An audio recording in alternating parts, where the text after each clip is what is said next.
Hello. Hey, Rose. Hi. Congrats. That was amazing victory. Nice job. Thank you. Talk to us about that a little bit, how good it felt, because we talked earlier in the week about, a little bump in the road that you had last summer, but you felt like you were back and ready to prove something this time. Yeah, it feels really good to have my team all together and in the corner.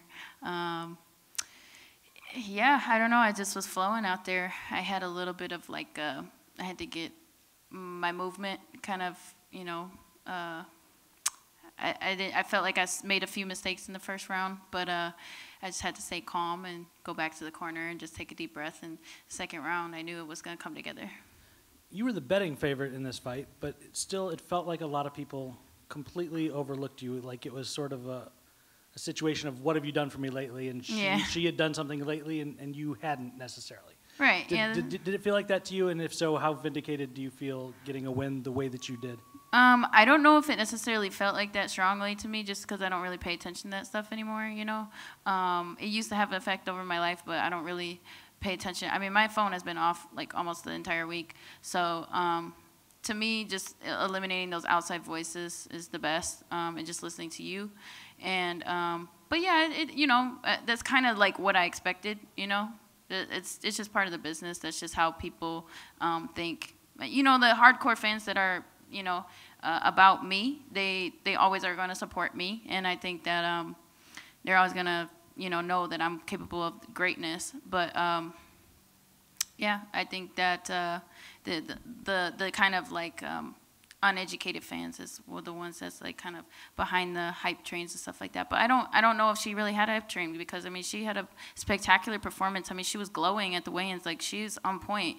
I take nothing away from her. Like she was ready, and I knew that going into this fight. So yeah. In terms of what to expect physically from her in the fight, she seemed to have a strategy of going after your knee.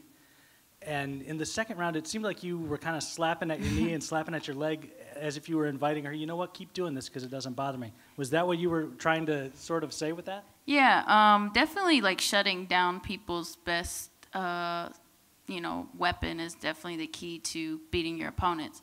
And that was kind of my way of doing that. I actually planned on doing that beforehand because I knew she was going to do that. I know that Jackson camps, they like to attack the knees like that a lot. John Jones is pretty notorious for that. So, it still was messing me up too. I knew she was going to do it, but it was just really quick, and it was kind of like throwing me off just a little bit. But I just made it up in my mind that that's not going to bother me. It's just a defensive tactic. I'm not going to let that break me, and I'm going to break her with it, knowing that it's not bothering me.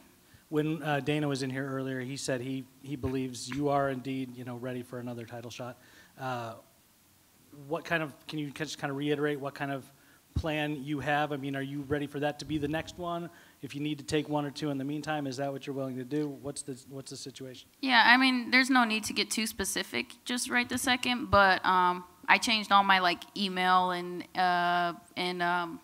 like computer passwords to ANU 2017, so that's kind of just what I have in mind, just that general goal. So sometime it's for the year it's over with, but I don't want to put no specific stamp on it just yet. Yeah, I didn't change all my passwords, but almost all of them.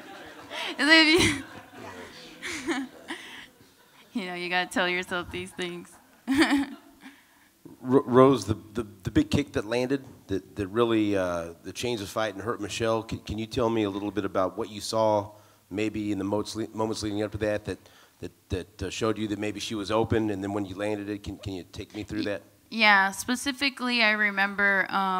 I think it was almost like two different instances, but one in particular, I remember she was kind of like pulling away from a clinch or some type of exchange, just that distance from like that A to B range or whatever.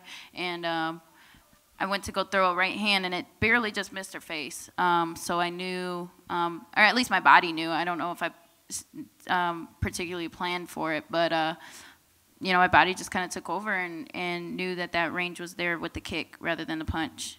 She was just leaning a little bit too far, and then I hesitated right at the right time. It was just perfect. It was just, yeah, perfect. Any other questions? Thank you, guys.